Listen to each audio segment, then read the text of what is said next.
Tenga usted muy buen día y como siempre, bienvenido a este su segmento. Qué alegría ver que ya poco a poco se van conectando. Un saludo hasta el Perú. Muchísimas gracias, querida Elvirita. Y alguien más por ahí se asoma. Qué alegre que podamos reunirnos el día de hoy, como siempre, a platicar de puras buenas nuevas. Y es que sí, bienvenido a este su segmento Gotitas de Miel. Mi nombre es Claudia Méndez Ruiz y es un gusto poder platicar este tiempo y poder compartir acerca de estas hermosas enseñanzas que nos trae la palabra. Recordará que la semana pasada estuvimos platicando acerca de apegarnos a Dios y lo que esto quería decir.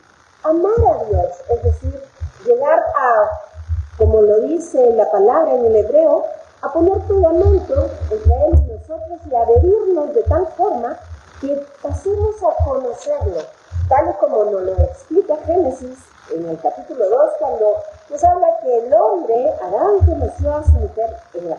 Así que en este sentido propio y espiritualmente hablando, estamos platicando acerca de un conocimiento o de un amor, debo decir, que se basa en el conocimiento.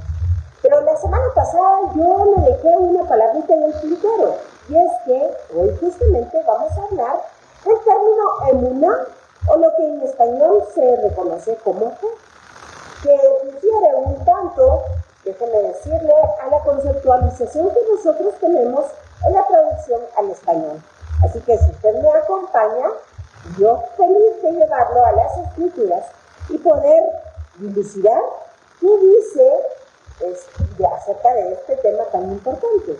Y luego tomaremos un tiempecito de este programa para platicar acerca de un tiempo precioso que está muy pronto a comenzar. Así que, sin más dilatación, nos vamos al texto de Éxodo 4:30. Y dice así: y habló Aarón acerca de todas las cosas que Jehová había dicho a Moisés, e hizo las señales, delante de los ojos del pueblo. Y el pueblo creyó, y oyendo de Jehová, que Jehová había visitado a los hijos de Israel y que había visto su aflicción, se inclinaron y adoraron. Vea usted, primero hay una relación entre ver y luego el pueblo creer. Pero vámonos ahora, por favor, a un texto también similar en Éxodo 19:9. Y quiero hacerle énfasis que esta es la generación que vio maravillas y prodigios al salir de Egipto. Y por supuesto, estamos hablando de las plagas y todo lo que Dios hizo, tal como nos lo dice acá, con mano fuerte y extendida, con mano poderosa y alzada. Había las aguas del mar.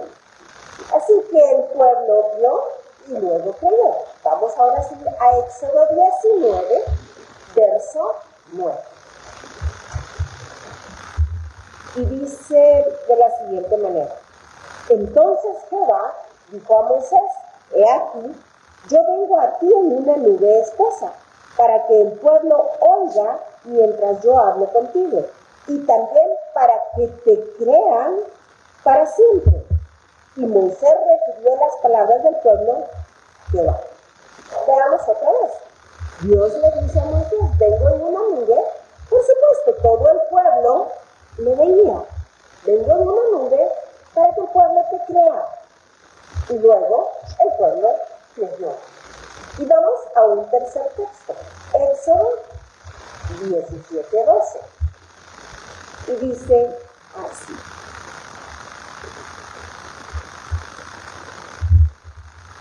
y esta historia, déjeme decirle que es una historia que guarda un contenido hermoso. Y seguramente no le encontramos mucha relación con la palabra emuná, pero usted verá lo que vamos a descubrir hoy. Así que vamos a leer Éxodo 17:12. Y dice: y las manos de Moisés se cansaban, por lo que tomaron una piedra y la pusieron debajo de él, y se sentó sobre ella, y Aarón y Hur sostenían sus manos, el uno de un lado y el otro de otro. Así hubo en las manos firmeza hasta que se puso el sol. Y usted me dirá, ¿dónde está la palabra fe? ¿Dónde está la palabra creer? Pues bien, déjeme, para aclarar acá el texto y luego lo volvemos a leer, déjeme decirle que fe en el hebreo se dice emuná, es la palabra que usted encontrará en la Biblia. Y le recomiendo que pueda hacer uso de una herramienta fabulosa para el estudio bíblico, y esta es la Biblia interlineal. Pero vamos entonces a la explicación. La raíz de la palabra emuná es amán. De ahí se deriva la palabra amén. Cuando nosotros oramos o decimos algo en lo cual hay que creer, terminamos con la palabra amén. Esta es una expresión de fe. Pero esto se puede traducir de muchas formas. Recuérdese usted que el hebreo es un idioma polivalente. Esto quiere decir que una sola palabra tiene muchas acepciones. Así le voy a leer algunas acerca de la raíz amán, de donde se deriva el término amén, y por supuesto el emuná. Déjenme además contarle que para usar o en forma de la traducción creer, se encuentra usado 44 veces en la Tanaj. Y vamos a ver, amán se puede entonces traducir como creer, pero también como seguridad, como fiel, como seguro, como estable o como confianza, como firme, como continuación, como padre.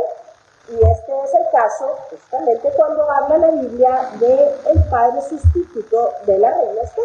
¿Recuerda usted? En Mardoqueo, pues aparece la palabra amén. Es un padre firme, un padre estable, una figura paterna.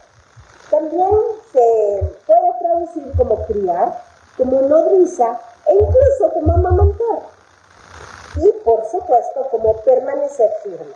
Así que le vuelvo a leer el texto de Éxodo 17, verso 12 en adelante. Y dice, y las manos de Moisés se cansaban, por lo que tomaron una piedra y la pusieron debajo de él, y se sentó sobre ella.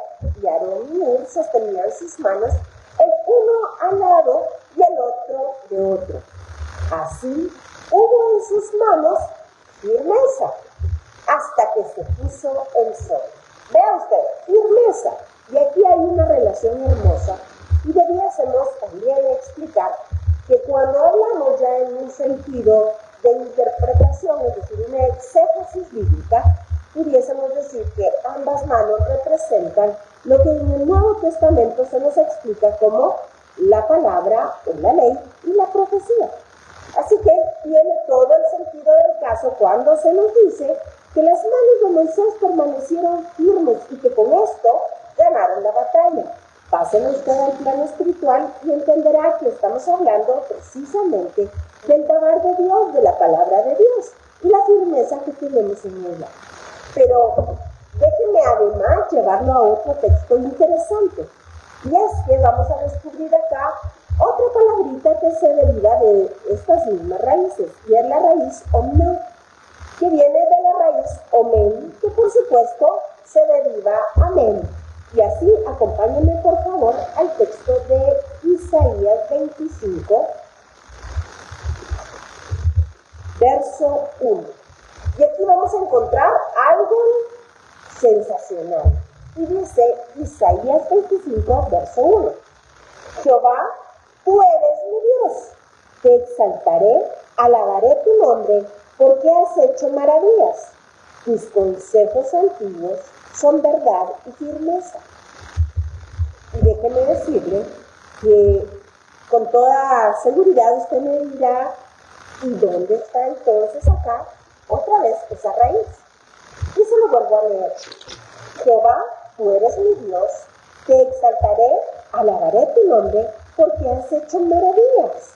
Y vea usted que está hablando nuevamente del conocimiento. Un conocimiento práctico, tal y como lo vimos la semana pasada, y Adán conoció a Eva, se deriva del término da'at. Da'at es conocer con experiencia. Así que aquí también vemos que Isaías está hablando acerca de la experiencia previa. Has hecho maravillas. De la misma manera que lo vimos en Éxodo 4 y en Éxodo 19. Y vean lo que sigue inmediatamente. Tus consejos antiguos son verdad y firmeza. Pero sucede algo curioso aquí. Y es que la palabra verdad en el hebreo no es emuná. La palabra verdad aquí aparece, ¿sí?, utilizando el término de emuná, no verdad.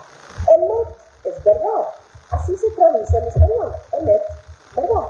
Pero en este texto específicamente, que se ha traducido como verdad, la palabra en el hebreo que se utiliza es emuná. Pero algo todavía mayor es que el término firmeza se aparece acá como omen. Así que debiésemos de leer, y se lo voy a leer utilizando estos términos. Jehová, tú eres mi Dios, te exaltaré, alabaré tu nombre porque has hecho maravillas.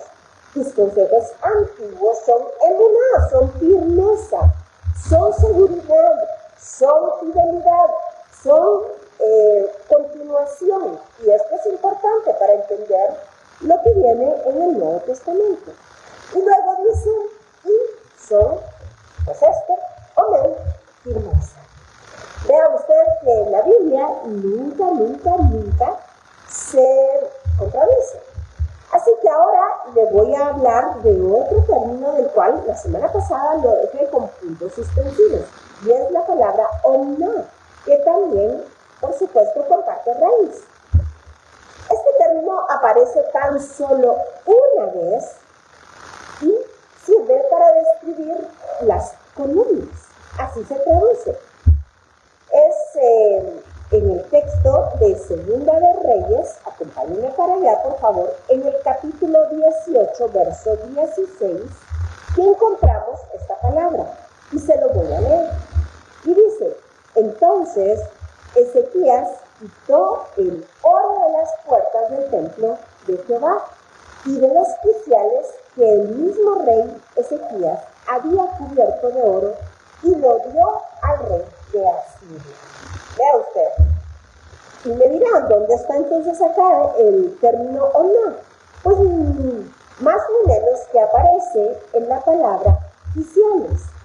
Y me repito, lo invito a que usted pueda buscar utilizando la Biblia interlineal, solamente la pone en su buscador y luego pone Biblia interlineal, el texto que quiere buscar, y ahí le aparecerá entonces el original en hebreo, le aparecerán unos numeritos en azul, se mete a ese numerito y ahí encontrará la referencia del diccionario Strong y por supuesto la transliteración de la palabra al español. La palabra quiciales, y le voy a leer lo que esto quiere decir, que también se traduce en algunos textos como columnas, o por supuesto pilastras que sostienen las puertas. Y dice así para quicial, madero que asegura y afirma por medio de pernos y bisagras una puerta. Y es que esto es verdaderamente interesante. Es la forma de asegurar una puerta. Pues nosotros en este tiempo moderno conocemos las bisagras. Y usted sabe que las bisagras están justamente sostenidas por un palito que se mete en las argollitas y queda la puerta sostenida. Pues el quicial es ese palito que se mete en las argollas para sostener la puerta, que le da seguridad, certeza, firmeza, confianza, fidelidad de permanecer firme. Es decir, es el anillito el que lo sostiene para que el quicial pueda trabar y permanecer firme. Esto tiene una relación hermosa con lo que vimos la semana pasada. Porque recuerda usted que cuando Dios nos mandaba amarle, nos mandaba conocerle y estudiar su palabra. Nadie puede amar a otro si no le conoce. Y esto incluye a Dios. Si nosotros no conocemos a Dios, no podemos desarrollar ese amor, porque no tenemos los argumentos necesarios para que nuestro corazón intime con Él. Y esto es muy importante, porque cuando nosotros descubrimos a Dios y ese gran amor por medio de su palabra, somos nosotros como los cristianos que se adentran en los agujeritos o los anillitos para permanecer firmes. En otras palabras, es Dios quien sostiene y quien da testimonio de sí mismo, de su fidelidad, de su firmeza, de su continuidad, de la seguridad que nos brinda, y es entonces ahí que nosotros podemos reposar en Él. Así que para terminar este texto acerca de la emuná o de la fe, déjeme decirle que en el Nuevo Testamento encontramos versos como la fe viene por el oír y la posibilidad de oír por la palabra de Dios. Es que la palabra de Dios destapa nuestros oídos y es la palabra de Dios que nos da esa confianza para poder permanecer firmes. Así que usted quiere permanecer firme, yo lo exhorto a que estudie la palabra. Y hoy vamos a dar paso, vamos a dividir este tiempo, del cual ya nos queda poquito, para platicarle acerca también de lo que hemos venido hablando de este tiempo maravilloso marcado por el calendario bíblico.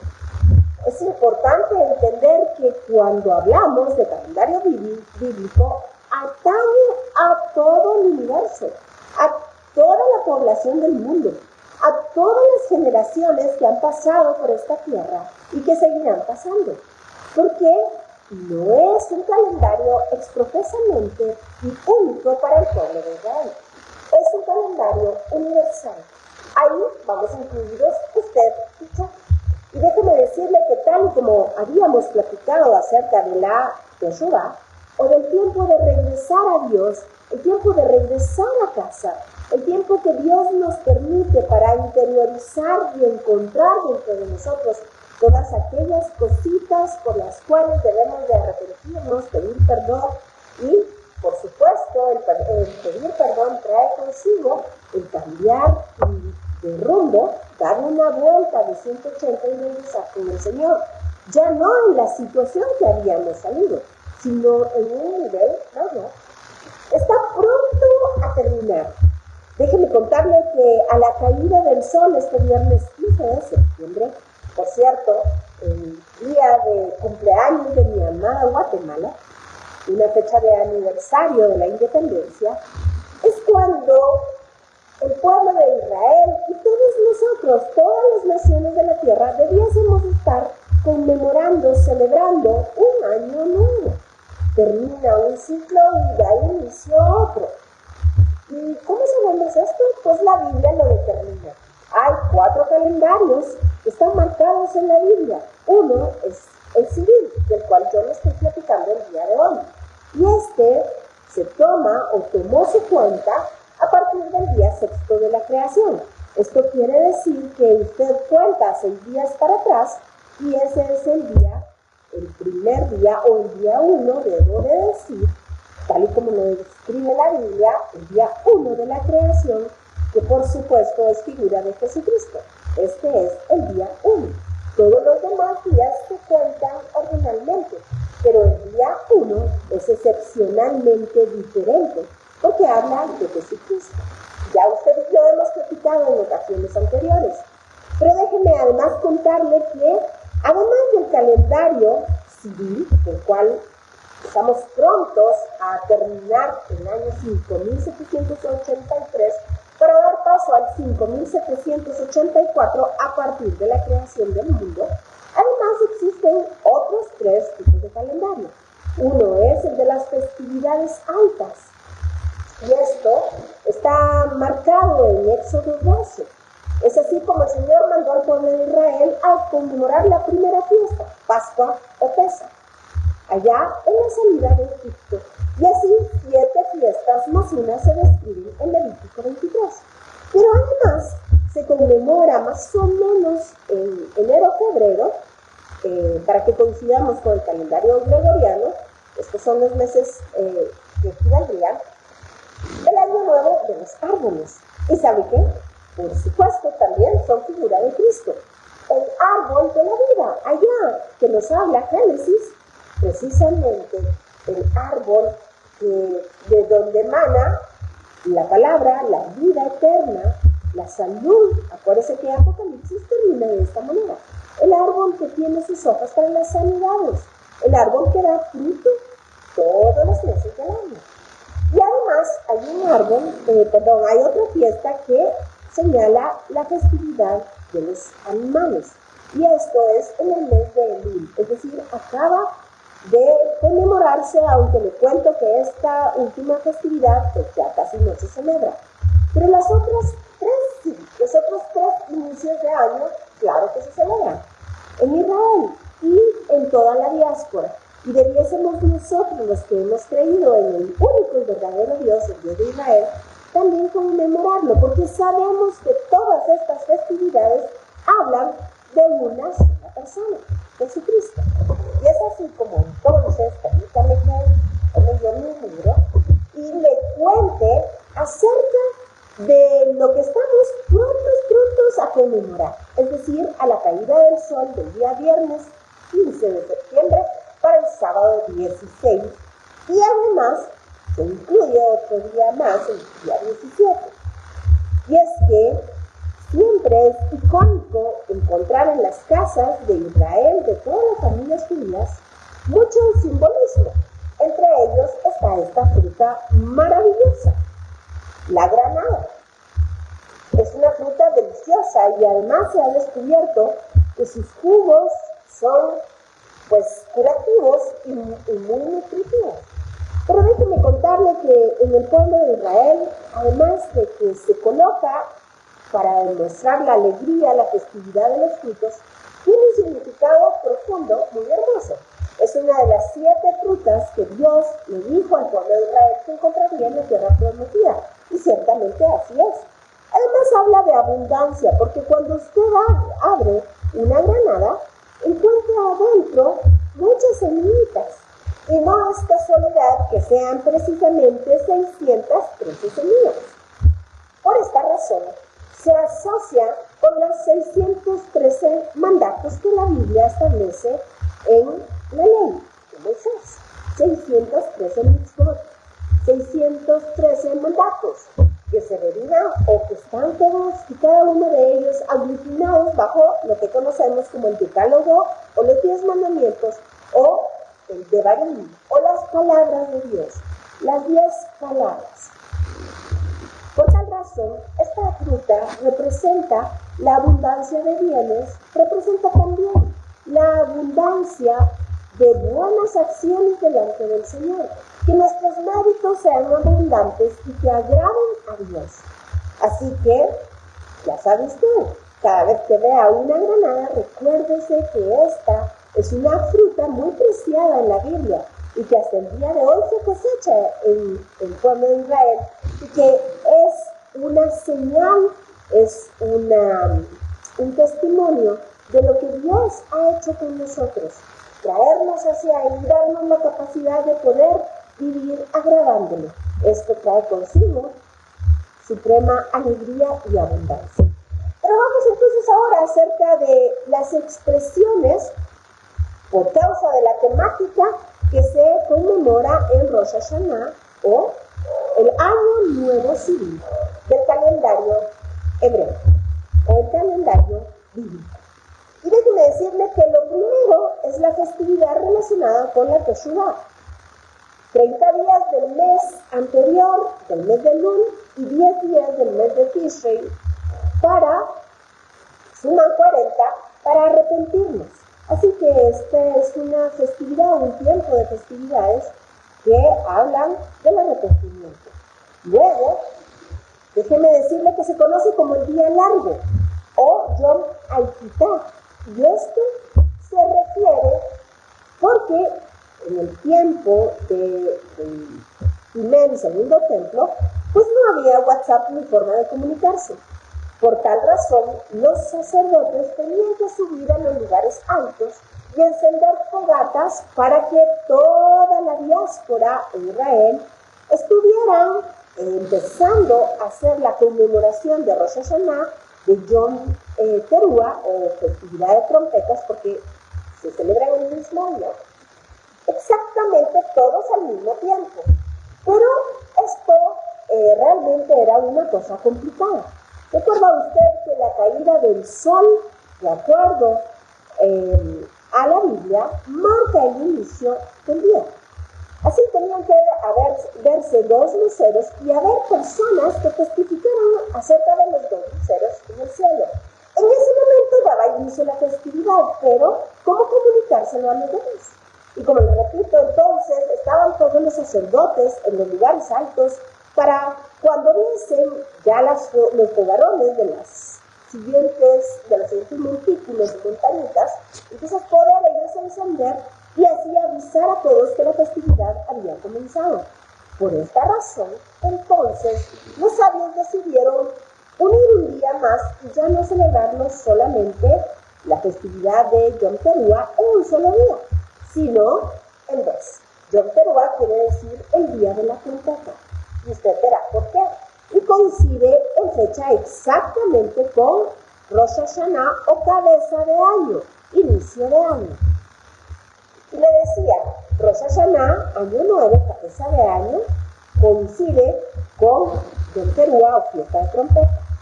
También es importante resaltar que conmemora el nacimiento de Adán, conmemora el día en el que Dios sopló sobre la nariz de Adán y el hombre se vino a hacer un ser viviente. Por tal razón, es el día del soplo en las trompetas. Esto establece una analogía, somos nosotros los shofares o las trompetas que hablan el día de hoy para contar acerca de las buenas nuevas de salvación del Evangelio. Pero además, déjeme decirle que el nombre de Yom Teruah, o la fiesta de trompetas, es el nombre bíblico de esta festividad. Es también llamado el día de despertar, por la misma razón, el día en el que Adán despertó. Pero además, déjeme decirle que esto tiene implicaciones escatológicas. El día del despertar. ¿Sabe usted? Será el día en que dejemos por un lado ya todo este cuerpo mortal y todas las cosas pasajeras, y entonces podamos conocer al Señor cara a cara. Esto, tal y como nos lo describen las buenas nuevas del Evangelio, entonces ya no será más como por espejo, sino le veremos tal y como Él nos ve y le conoceremos como Él nos conoce. Esto será nuestro despertar espiritual para pasar una eternidad con Cristo. Y vamos corriendo, déjenme platicarle de un par de temitas más. También se conmemora la apertura de las puertas, por supuesto, de las puertas del cielo. Y es que podemos recordar el libro de Apocalipsis, capítulo 4 y 5, cuando Juan se asoma al cielo y ve el trono. Las puertas le fueron abiertas. ¿Y saben? Si usted hace memoria y ve cronológicamente el libro de Apocalipsis, es decir, de la forma en la que está redactado, porque déjeme contarle que el libro de Apocalipsis es un libro que no obedece a una cronología exacta. Hay tiempos y tiempos en este libro, pero de acuerdo a cómo está escrito, usted puede ver que las trompetas se suenan previo a la apertura de puertas. Efectivamente, como usted ya lo supone, estamos hablando de la festividad de Yom Teruah o Rosh Hashanah, año nuevo. Y es que verá todo lo que sucede. Las puertas son abiertas, podemos ver al rey sentado en su trono. Y es que además es el tiempo de coronar al rey. Que Jesús es rey, Él es rey de reyes y señor de señores. Pero toda esta historia de salvación se ha tratado precisamente de eso. Traernos de regreso a casa, abrirnos las puertas del cielo, poder ver al rey y coronarlo porque hemos decidido vivir con él. El Señor a nadie obliga. En todos ha puesto un espíritu capaz de decidir, capaz de pensar, capaz de hablar, capaz de conocerle las Escrituras.